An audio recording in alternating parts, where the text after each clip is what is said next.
Like what is happening inside your mind reproduces what happens in the real world with like a slight latency. I'm happy we got JESS today. Now we get a little interview. We draw out questions using ChatGPT and a topic on the law of attraction.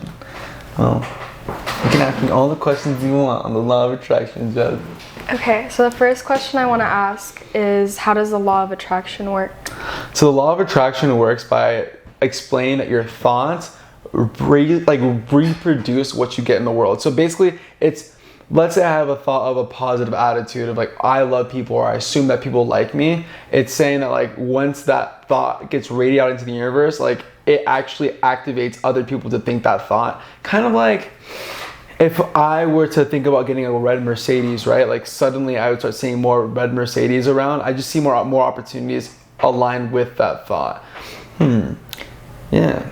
Law of attraction, I think honestly it's just really just being mindful of your thoughts and knowing that your thoughts are things and that they do create your reality. Like what is happening inside your mind reproduces what happens in the real world with like a slight latency.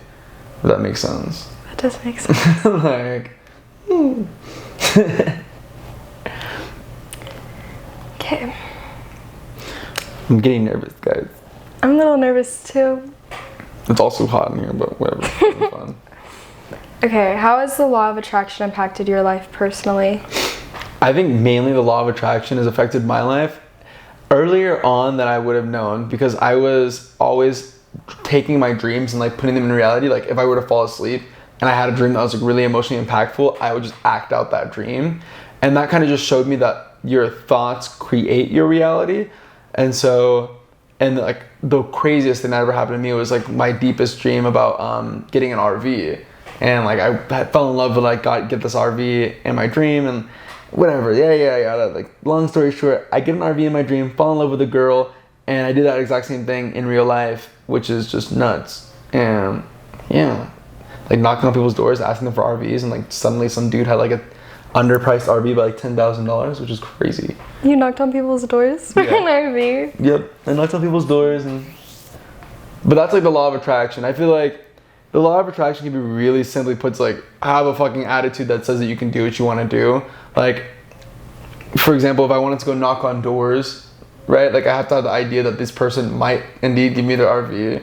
Like I can't just like go up there like, no one's ever gonna give me an RV, because like one, it would stop me from like going out and taking action, and then two, like if I have that mindset, like people can hear it in your voice, they can like feel the inflection, like the subtleties and the things that you do, like you just start making the right actions that move you towards your goals. It's less of like a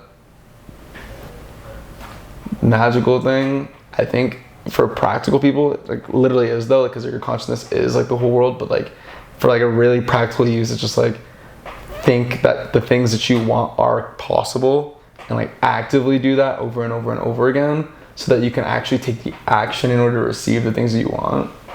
Okay, so going off of that, do you think you'd have to keep wanting that to keep obtaining it? Yeah, you have to have a desire to like get something that you'd want. So do you think that like, not that the dream went away, but the RV and the other stuff, do you think that went away because you stopped really wanting it?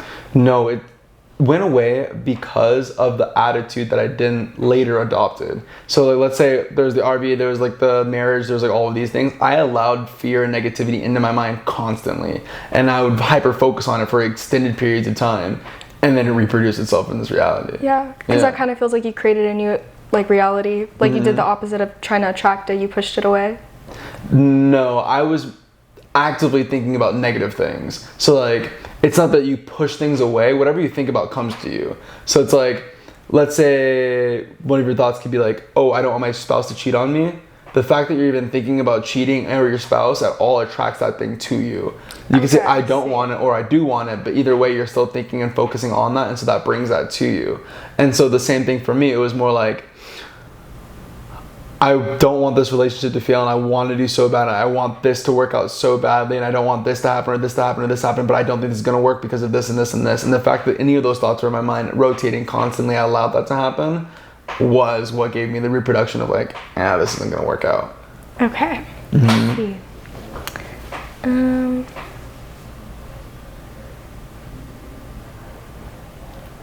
How could someone overcome doubts or skepticism about the law of attraction? I think that they could do a practical test. For me, the most practical test I've ever seen of it happening is, this is like auto-suggestion, where you suggest to yourself something that could be true, but a lot of people like really don't like to say to themselves in the mirror like things that are completely false. So what you could do is actively look at people in public. Like, let's say you're walking to the grocery store, like any person that you see, give them a compliment inside your head, and you'll just notice that you start loving yourself more, and your mood will increase heavily, and you'll start seeing like the reproduction of like your compliments coming back, but in a positive mood, and more positive things happening in your life. But you can just see it. That's like a real, like, if you're really negative right now and you really feel bad about life or whatever, if you start complimenting people on a day-to-day basis, that what happens is like you start complimenting yourself in the mirror, and then other people like your charisma, and then things just start working out better for you, and you'll just be like, this is really interesting. Like, over the course of 30 days, I think that was the one thing that I ever taught myself that I didn't even know was a trick, to like completely boost my mood. Because a lot of my friends before, we used to like roast each other and like say mean things to each other, really mean shit. That, yeah. And like, that skill or habit doesn't go away when you look at strangers. So I would roast strangers. I was like, why is the first thing that I think about a stranger negative? And then it's like, that doesn't stop with just a stranger. It's when you look in the mirror too, the next thing, it's like all you have is negative things to say about yourself or your life, or things that you could pull up to like get yourself upset. And that habit is literally the exact opposite of gratitude. And if you're not gratuitous, you're not going to receive the things that you want, because it's like, would God rather hang out with the dude that's like, fuck life, I hate everything, like the floor is too, I don't know, cold, and the room's too hot, and my shirt's too, I hate everything, like everything sucks. Or the guy that's like, oh my God, thank God I'm good to be alive, like the water is good, the friends are amazing, the sun hits just right, like look at all these ants on the ground, isn't life just amazing? I can't believe I get the opportunity to sit down and be here with Jess and like laugh about jokes and film all of it. You know what I mean? Who does God want to kick it with? I'm telling you, not the first guy. Like, yeah. And that's kind of like the habit, but it's like the way you do one thing is the way you do everything. And so that small habit reproduces itself in like everything. Because if you start saying positive things about people, then you start saying positive things about the things around you, and you start noticing that things are just a lot nicer in life. You're like, wow, this is awesome. Like, whoa. And you get more interested. And I think that blew my mind the first time I learned that. I have a question that's not on here. Yeah. Doesn't matter. Do you think religion plays a part in law of attraction as well as science? I don't think there's a separation between science and religion. Yeah, kind of both of them combined, either way. Yeah. I think at the basis of all of it, what it says is that like all of us are in the mind of God. And so the basis of all reality is consciousness. So like whatever material you might have now, the separation is that like science, I think smallest molecules like at a quantum level, but I guess they're saying at a basis of everything is consciousness. So whenever you create a thought, it literally is like the matter that creates the universe. And the only difference between what you're seeing now and what isn't is the density of consciousness. And so that density of consciousness then becomes like your atom or your molecule or whatever material that you want. And then the dispersal of that consciousness shows you what the infinite is. And so this universe isn't really real. It's just a conglomeration of consciousness. And so when you think of it like that, it's like all of your thoughts are very, very important. And that's all religious. And all religions just say like God is love. And yeah, I agree with that. Did that answer your question? It's better than I imagined. What resources, like books, courses, or websites would you recommend for learning more about the law of attraction? I would recommend the book Think and Grow Rich at a basis. I do think that Think and Grow Rich is a lot to consume, but it helped me on the chapter of autosuggestion to actually get a desire. Because when I first started thinking about life or what I wanted, I didn't really care or want anything. It was just like, yeah, I have thoughts, but it's like I don't really want it. Like I can just chill out. Like I was living with Grant, we were in Salt Lake City, it was cool. It was like, but I think after reading the chapter on autosuggestion just over and over and over and over again for whatever reason, it really helps me start understanding that there was a method and a system to life and to getting the things you want. I honestly thought everything was random and everything happened by luck or chance, and I don't believe that anymore. I think that everything, there's like nothing happens on accident, absolutely nothing. And I think understanding that has been very helpful for, I think, a coping mechanism, really. And so Think and Grow Rich, there's a book called Feeling is the Secret by Neville Goddard. I think it's like really easy to consume, and it's like 45 minutes. And it's just like, oh, that makes so much sense. But I wouldn't really want to recommend, too many, but like, I think like Conversation with God, Think and Grow Rich, and The Feeling is a Secret, probably those three would just be the most immediately helpful. Yeah, but I wouldn't go reading a billion books. I think now it's about learning how to take one book and like actually go through and start changing your actions a lot more. That's what I'm doing. But I think after reading so many different books on various topics, you start to see like the universe and God as like a circle. And like, have you ever seen like a sun picture where like the sun rays are like in all different directions? Yeah. It's kind of like that, like the rays are pointing to what God is, but none of them really explain it as a whole. It's more like a complete concept, but you can see it now. It's like an invisible image that you can't really explain.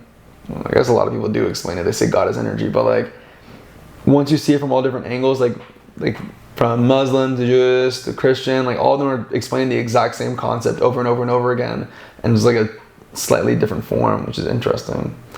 But yeah, those are the books I would recommend: Conversation with God, Think and Grow Rich, and Feeling is the Secret by Neville Goddard.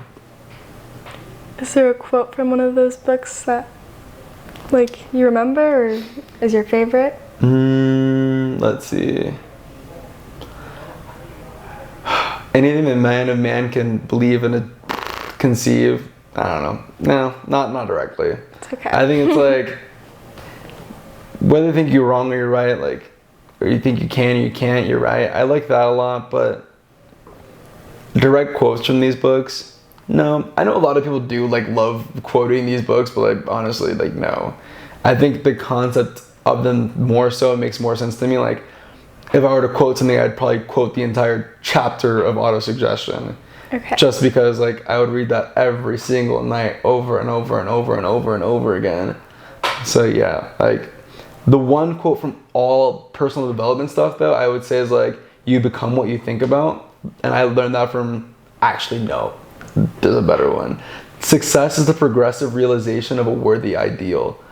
I think that was like so eye-opening for me, and that was from Earl Nightingale and The Strangest Secret in the World, and it was just so amazing to hear, because to understand that success is doing something that you decided to do deliberately and not just some sort of obtaining of an outcome or an insistence on an outcome, I think gave my mind a lot of rest for myself, to know that as long as I'm continuing on the journey of trying to become the best version of myself, like whether it be piano, whether it be like media, whether it be hanging out with my friends, whether it be whatever it is, the fact that I decided to do it deliberately and planned it out and thought it through, and this is my decision, I think it just warmed my heart.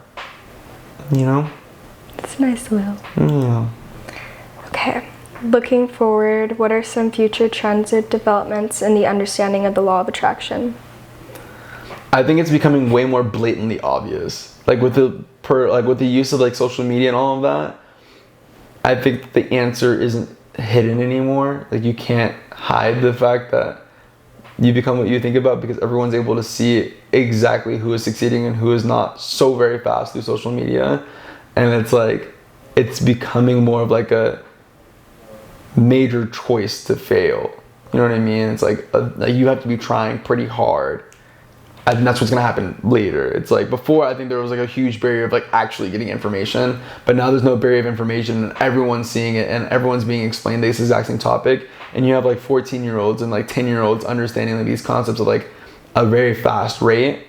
And yeah, so I think it's just gonna become way more blatantly obvious. And once it becomes very obvious that all religions are right and that everyone is right in their own regard, and the confusion is just like, stop watching the news, because that shit just pours negativity in your head. Like, everyone will be able to like talk it out like you say. Because actually just like have a conversation about their views without murdering each other, because they'll have a grander understanding of all of it. I think that's the new development. It's just like the mass pushing of like all of this information so fast. Yeah, I didn't hear about the law of attraction until I started seeing it through social media. Mm-hmm. Okay. Tell me what do you think the law of attraction is, Jeff? Putting me on the spot. Everything you said. There we go. High five. Okay. Can I do one last question? Yeah, one last question. Okay. Is the law of attraction the same for everyone, or does it vary from person to person?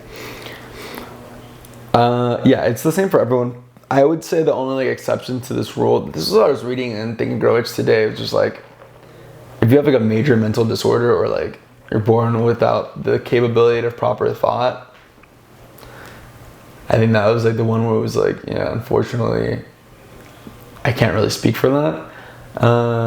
However, like if you have the capability of thinking, either verbally, mentally, in any way, shape, or form, and constructing something inside of your mind, that thing will reproduce itself in real life as long as you concentrate on it. So regardless of whether or not you believe that what is happening in your life was a construction inside of your mind prior, that's what happens. Like, you have a vision for your future, whatever that may be, regardless if you decide to focus on it very much consciously, it reproduces itself. Like, in my mind, I'm always living in France playing piano and just like having a good time, and like I'm always on a boat or doing something like that. That thing reproduces itself in real life.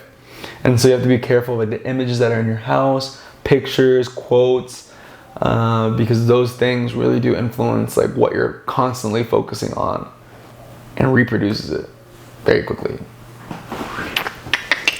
I like that. Mm-hmm.